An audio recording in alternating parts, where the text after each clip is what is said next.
যখন বুঝবেন দুনিয়ার কেউ আপন নয়, তখন এই কথাগুলো মনে রাখবেন। একদিন হঠাৎ যদি দেখেন যাদের জন্য এত কিছু করলেন তাদের কেউই আপনার পাশে নেই, তখন কি করবেন? কার কাছে যাবেন? আজকে এই কথাগুলো আপনার হৃদয়ের জন্য।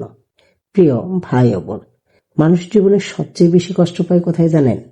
ভালোবাসার জায়গায়। আপন ভেবে যাদের বুকের কাছে রেখেছিলেন সেখান থেকেই আঘাত পাবেন। আমরা সবাই আপন মানুষ খুঁজি, একটু বোঝাপড়া, একটু যত্ন, একটু নিঃস্বার্থ ভালোবাসা। কিন্তু দুনিয়া আমাদের বারবার শেখায় এখানে কেউ স্থায়ী না, কেউ না। বাবা মা আমাদের খুব ভালোবাসেন, তবু একদিন ছেড়ে চলে যান। ভাই বোন খুব কাছের, তবু আলাদা জীবনে ব্যস্ত হয়ে পড়ে। স্বামী স্ত্রীর সম্পর্ক সবসময় একই রকম থাকে না। বন্ধুরা বদলে যায়, আত্মীয়রা ভুলে যায়, প্রিয় মানুষও একসময় পর হয়ে যায়। তখন বুকের ভিতর নিঃশব্দ একটা কান্না জন্ম নেয়। আমার কি সত্যি কেউ নেই? আছে, অবশ্যই আছে। আপনার এমন একজন আছেন যিনি আপনার এক ফোঁটা চোখের পানির মূল্যও জানেন।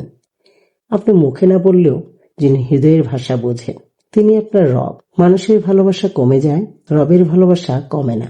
মানুষ ক্লান্ত হয়ে দূরে সরে যায়, রব বলেন তুমি ফিরে আসো, আমি আছি।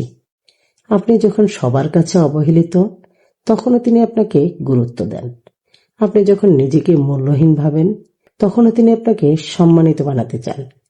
রাতের নীরবতায় আপনি যখন চুপচাপ কাঁদেন, আপনার কান্না আসমান ছুঁয়ে যায়। আমরা দুনিয়ার মানুষের জন্য নিজেকে শেষ করে দিই, কিন্তু নিজের রবের জন্য কতটুকু করি? আজ একটু থামুন, নিজের হৃদয়ের খবর নিন, নিজেকে জিজ্ঞেস করুন, আমি কি রবের কাছাকাছি, নাকি দুনিয়ার ভিড়ে হারিয়ে গেছি? নিজেকে ভালোবাসুন, কারণ আপনি আল্লাহর সৃষ্টি। নিজেকে রক্ষা করুন, কারণ আপনার হৃদয় আমানত। যদি কখনো মনে হয় আমি একা, আমার কেউ নেই, তাহলে শুধু বলুন, হে আল্লাহ, তুমি তো আছো। বিশ্বাস করুন, এই একটি অনুভূতি ভাঙা হৃদয় জোড়া লাগানোর জন্য যথেষ্ট। প্রিয় দিনী ভাই ও বোনেরা, যদি এই ভিডিওটি আপনার হৃদয়ে নরম একটা ছোঁয়া দেয়, তাহলে আমাদের চ্যানেলটি সাবস্ক্রাইব করে আমাদের পাশেই থাকুন। আমরা এখানে শব্দ কম বলি, কিন্তু হৃদয়ের কথা বলি। লাইক, কমেন্ট ও শেয়ার করে এই কথাগুলো পৌঁছে দিন আরেকটি হৃদয়ে। হয়তো আপনার একটি শেয়ার কারোর চোখের পানি মুছে দিবে।